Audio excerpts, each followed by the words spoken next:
Hi, everybody. I'm Brittany Lewis, a breaking news reporter here at Forbes. Joining me now is Gregory Brew, senior analyst with Eurasia Group. Greg, thanks for joining me once again. Thanks for having me back, Brittany. 6 hostages last week were killed in Gaza, including an American citizen, Hirsch Goldberg, Poland. One Israeli official reportedly said that, quote, the hostages being killed changed everything about the negotiations. So can you describe the moment that we're in right now? Certainly. I mean, the deaths of the 6 hostages, the killing of the 6 hostages by Hamas has proven to be something of a turning point. It's set off a wave of protests, anger, frustration inside Israel. I should note that this anger, the frustration, is being directed in multiple directions. A lot of it, of course, is being aimed at Hamas, which, of course, started this whole crisis with the devastating attack on Israel on October 7th of last year, has held these hostages for more than 10 months.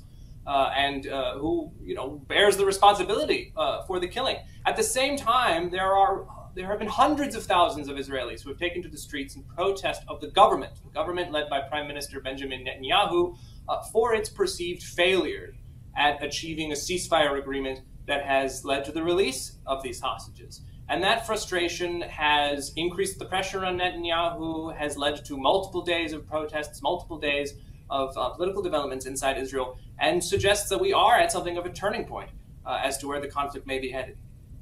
This definitely seems like an inflection, as you said, and there have been multiple days of hundreds of thousands of Israelis in the street protesting Netanyahu and his government. They're demanding a ceasefire deal with the release of hostages. What does this do to his leadership? Talk about the loss of confidence in Netanyahu. Well, as I've said in the past, Netanyahu has been trying to walk a very fine line. He, of course, has been managing the crisis, managing the war in Gaza, trying to deliver some kind of victory over Hamas in the wake of the October 7th attack. This war, of course, has been devastating to Gaza, but it also hasn't really produced the kind of outcome that his government would like to see. The successful release of the hostages, the defeat and destruction of Hamas, the deaths of major Hamas leaders such as Yahya Sinwar, who remains at large and now controls Hamas from inside Gaza. At the same time, continuing the war and avoiding a ceasefire deal has given Netanyahu something of a political lifeline. He is under pressure, both from the opposition, but also from elements of his own government. The far-right members of his cabinet have been pushing him to keep the war going, to push back against a ceasefire deal that ends the war, releases the hostages, and creates pressures around potentially new elections or a change of government in Israel. To put it very bluntly, continuing the war has served Netanyahu's political requirements, at least in the short term, but he's now under tremendous pressure. We know Netanyahu's facing pressure both in his government and outside. So let's talk about first the internal pressures that he's facing.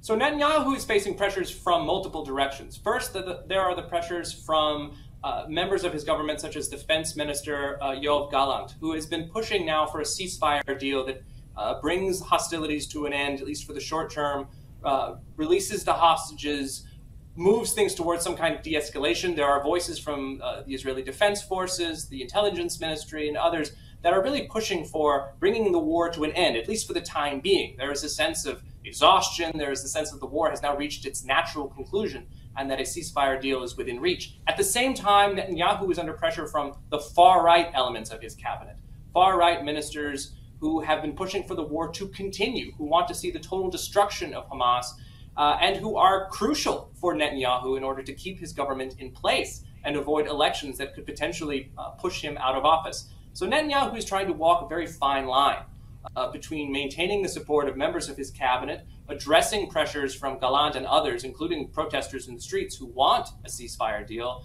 and a deal that brings the hostages home. But at the same time, he doesn't want his government to collapse. So this is the kind of balancing act that he is trying to maintain and has been trying to maintain for months now. Is he also facing international pressure? Because we saw President Biden answer no when he was asked if he believed Netanyahu's doing enough to bring the hostages home. What are your thoughts on President Biden's arguably sharpest cut away from Netanyahu to date? Certainly, comments such as Biden's and also moves that are being made by other international actors in the wake of the 6 hostages being killed also suggest we are in something of a transition point. Biden's comments, of course, which appeared to give some of the blame for avoiding a ceasefire deal or not reaching a ceasefire deal, a deal which, of course, the United States has been pushing for weeks now.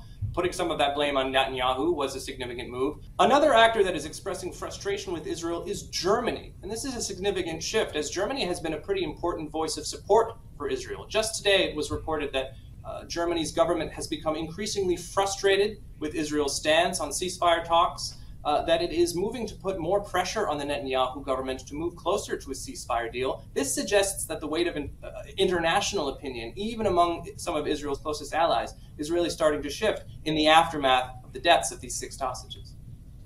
And where are we in these ceasefire negotiations? Because I want to read you something that National Security Council spokesperson John Kirby said earlier this week.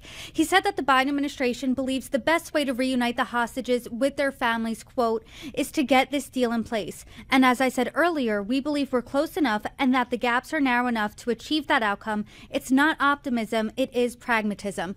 So A, how close do you think they are to a tangible ceasefire agreement, and B, is that coming really anytime soon?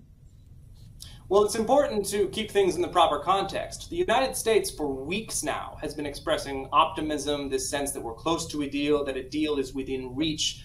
And increasingly, this is starting to sound more and more like rhetoric. The U.S. has an interest in keeping these talks going.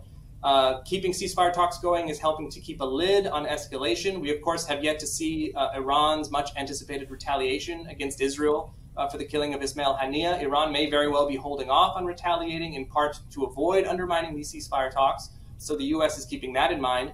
The U.S. also wants to create a sense that an agreement is close because it doesn't want space for an agreement to vanish, because that happening would suggest that the war is simply going to continue. And that would be a major blow for President Biden in the last few months that he remains in office. As to whether we are close to a deal, that is really up to 2 individuals, Benjamin Netanyahu and Yahya Sinwar. The leaders of Israel and Hamas have yet to shift from their positions, which are keeping a deal from happening. In terms of Israel, it's Netanyahu's position on maintaining Israeli troops inside Gaza. He has now been repeatedly insisting that Israel maintains a presence in the so-called Philadelphia corridor on Gaza's border with Egypt. At the same time, Sinwar, the leader of Hamas, is pushing hard for more Palestinian prisoners to be released from Israeli prisons in exchange for hostages. He wants a full Israel withdrawal from Gaza. He wants it immediately before hostages are returned. These are the issues which are keeping the 2 parties from reaching an agreement. And until these 2 leaders shift from their positions, I don't think we'll see a deal anytime soon. And what about an overarching party, Iran? Do they want a deal? Do they want a negotiation here, a ceasefire in place? Because as you mentioned, that we're still waiting on a retaliation from Iran against Israel that has yet to happen. Well, on the question of retaliation, it's important to note that both the United States and Israel have maintained a high state of readiness. The U.S. continues to warn that an Iran retaliation could happen at any time. The U.S. continues to maintain a significant military presence in the region to deter that kind of attack. Iran still puts out a rhetorical line that retaliation is coming, although the Iranians, as is characteristic, will say that it will come at a time and place of their choosing to keep everybody in suspense. But I do think the pressure to retaliate has started to drop, and it's dropping for a few reasons. One is this U.S. effort to deter through military force. Iran has in the past been responsive to the threat of U.S. military retaliation. The second, ceasefire talks. I think Iran does want a ceasefire in Gaza so long as it keeps Hamas in place. Hamas is Iran's ally. It has maintained a presence in Gaza. And so long as Iran's interests in maintaining that presence are continued, I think Iran would welcome a ceasefire deal that allows for a broader de-escalation. Finally, what is Iran's goal? Iran's new government, led by President Masoud Pezeshkian, has indicated strongly and repeatedly that its major priority is sanctions relief. This government wants to prioritize the issue of reviving Iran's economy, and the best way to do that is through sanctions relief negotiations with the United States. This push for negotiations comes with the support of Iran's Supreme Leader Ali Khamenei, and it would suggest that Iran is unlikely to take action which could broaden escalation or undermine the potential scope for diplomacy with the U.S. in the near term. Now, obviously, this all comes with the caveat: any space for diplomacy, any kind of revived efforts to get the United States and Iran talking again are contingent on the U.S. election. There's much greater scope for new diplomacy under our President Kamala Harris than there is under the return of Donald Trump. As you mentioned before in this conversation, we're really at an inflection point here. So what specifically are you looking out for next between now and, as you said, a presidential election in November? So as far as the situation in Gaza is concerned, the war has entered something of a holding pattern. Most of Hamas's forces have been either destroyed or significantly weakened, but the group is still active inside Gaza. It is still fighting the Israeli military when and how it can. Obviously, the humanitarian situation in Gaza remains significant, remains serious. There are millions of people inside Gaza who are going without food, without medicine, without water. Their situation needs to be alleviated, or the crisis will only become worse, and Hamas will be able to draw additional strength in order to continue its presence in the region.